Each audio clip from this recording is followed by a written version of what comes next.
12th of January 2006, Chilbolton Observatory, the United Kingdom. This large antenna is receiving signals transmitted by GOVA, the first Galileo satellite. It's a historic moment. Galileo signals are passing through space for the very first time.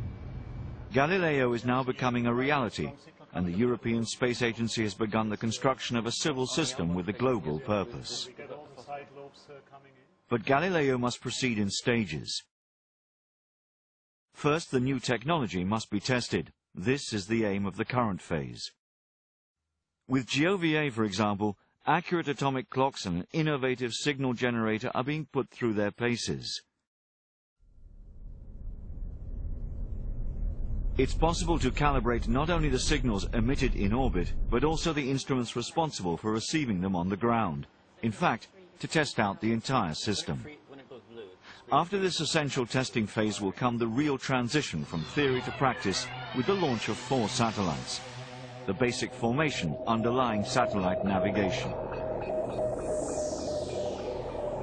Briefly, the satellites are clocks continuously telling the time. The signal sends the time to the ground, where receivers measure how long these signals take to reach them, and from this, calculate the distance between the satellite and the receiver. The exact position is obtained by triangulation with the satellites as reference points. At least 4 satellites visible to the receiver are needed to obtain the best information regarding position, time, and speed. The more satellites there are, the more accurate the results. Hence the planned future development of a constellation of 30 satellites at an altitude of around 23,000 kilometers, linked to ground stations to create a veritable global network. Then Galileo will be able to provide in full its many applications on and around the Earth. From the simplest, finding your way, to the most complex. On the road, for example, Galileo will be able to recommend the best route to avoid traffic jams and will monitor frequency of use on our road networks. It will offer ways of managing fleets of taxis and lorries. For air transport, it will provide additional safety, particularly during the tricky landing phase. These satellites will become our new stars, keeping watch over river traffic, ships in port and out at sea. Galileo will improve search and rescue operations.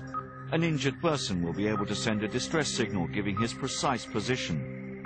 The network will be able to register the SOS message and be able to dispatch assistance to the site of the accident, thus saving vital time.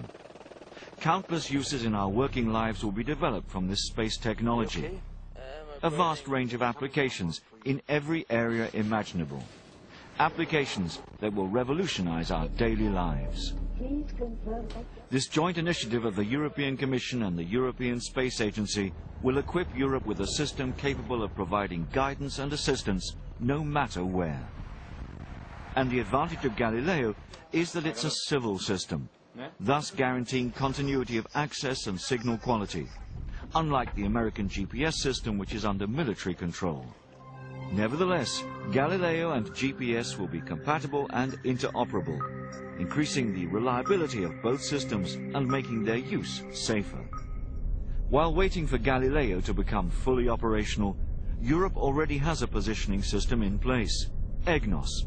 This is a network of ground stations which act as a GPS signal filter, improving and retransmitting these signals via geostationary satellites.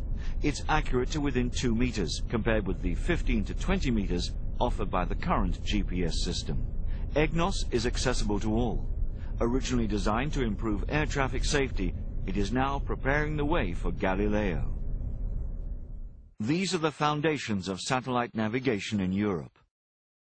The launch from Baikonur of GOVA on the 28th of December 2005 was the first building block of the Galileo system that will allow Europe to establish its political and industrial independence in the field of satellite positioning and localization.